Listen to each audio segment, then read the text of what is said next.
When I was an assistant football coach at McBee High School back in 1988, the head coach came to me during the school day on a Wednesday. He had a new defensive scheme he wanted to show me to see what I thought. As usual, I was honest and upfront with him. It won't work. I showed him why. I also pointed out it was a Wednesday and not a good time to put in something different for a Friday night game. He disagreed. He's the head coach, and it was his call. So he decided he was going to install it that afternoon at practice. I tried again after school to convince him not to put it in. I had no luck. Now, everyone knows once you talk things over and the head coach makes a decision, as a staff, you have to back him up, even if you disagree. So we went to practice and we made the installation. Now, the team we were playing that week was going to be running what we called a pro set in those days. They would have one wide receiver near the sideline on one side and another wide receiver near the other sideline. There would be a tight end who would be near the middle of the field, and they would have two running backs behind the quarterback. For our defense, the side with the tight end was called the strong side, and the side with just one wide receiver was called the weak side. Now, what Coach was trying to do was play one high safety and have the cornerback on the weak side, the one with just one receiver, be the run support contain player on that side. That meant that as soon as he saw run, he would come up hard to play the run and not worry about covering a pass.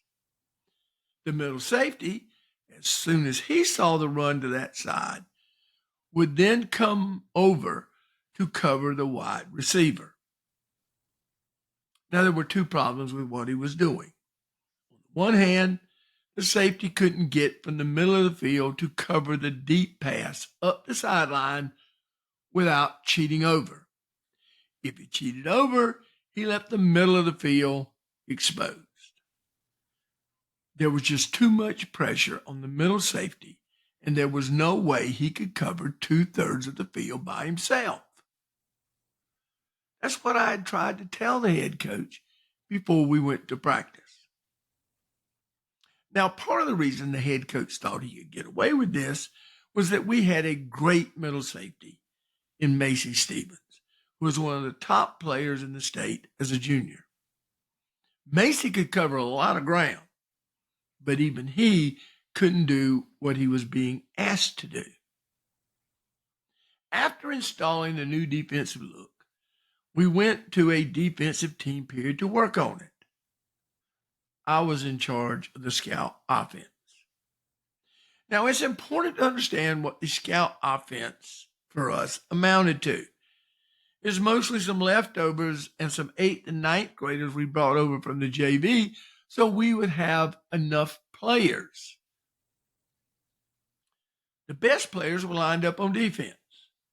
And on a small school team, that didn't leave much. The scout offensive line included a couple of wide receivers and some JV linemen. We did have our quarterback, who could throw the ball pretty well. The wide receiver out near the sideline away from the tight end was a small, young wide receiver who would eventually be an all-state player. The main reason I had him with me on the scout team was because the head coach thought he was too small to play. I told the head coach that Tully Pate needed to play more and get more experience. He's too small, he'd always say. And I'd say he won't always be that size. He may never be big, but he'll be big enough. And he'll be great. We need him to play. I was in something of a dilemma with that scout team. I could just run a variety of things offensively that the defense could stop, mostly runs inside and to the tight end side, the strong side.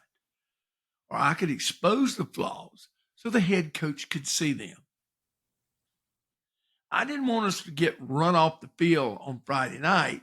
So after running some basic stuff to start with, I moved to the second option: expose the weaknesses in this defense.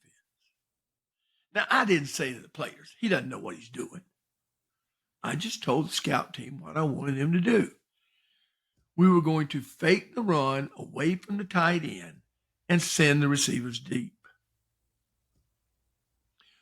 We would run the tight end pretty much straight up the field from where he was lined up.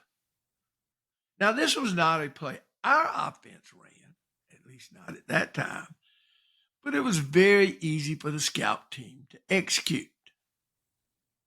So we started out throwing to Tully up the sideline, and Macy couldn't get there. So the coach moved Macy over towards that side so he could get there in time. We threw to the tight end, then to Tully, then to the tight end, back and forth depending on where he moved Macy. So coach then decided he would move the defensive back covering the wide receiver on the same side as the tight end, closer to the tight end to try to cover the middle.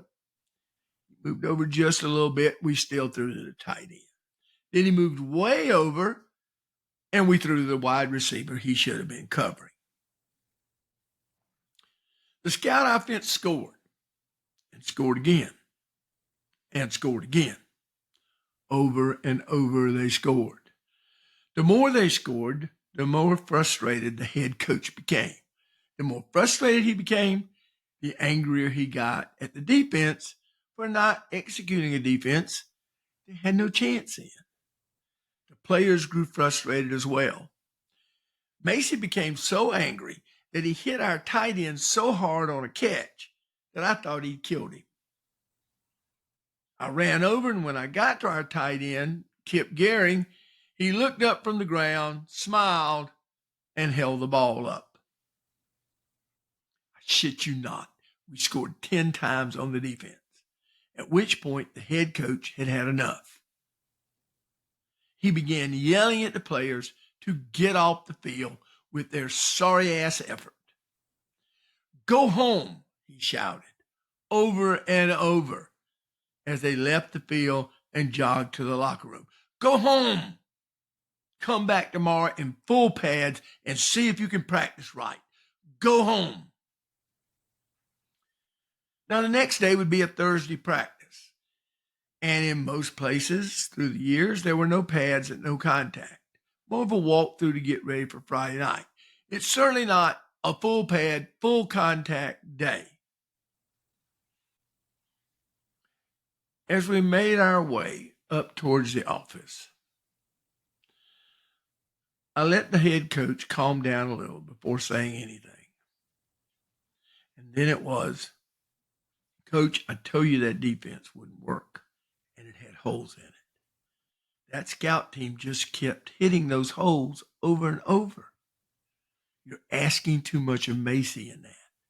No one can do what you're asking. The best I got out of him was, I'll think about it. Now, to his credit, he did. He thought about it.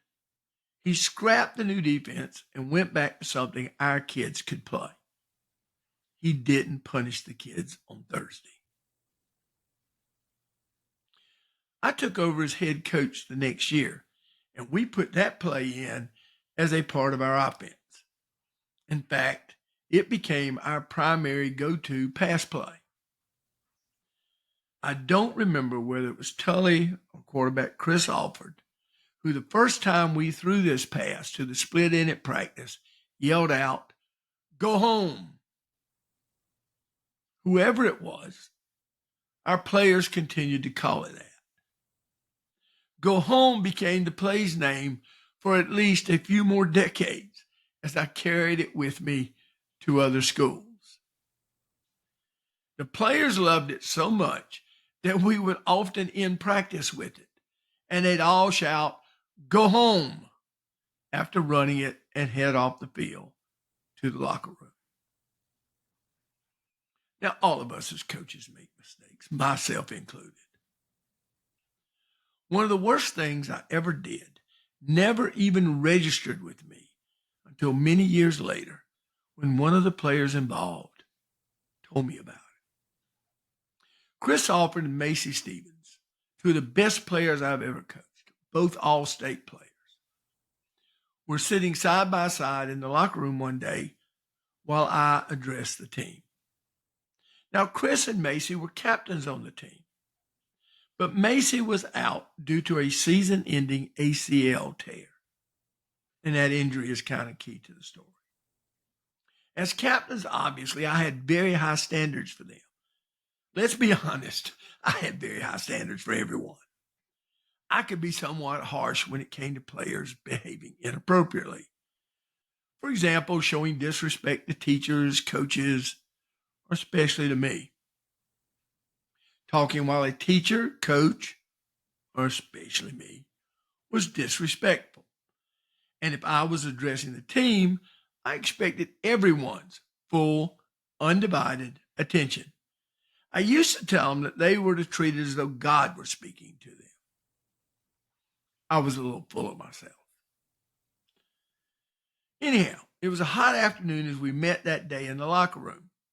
So we had the back door open, right behind Chris and Macy.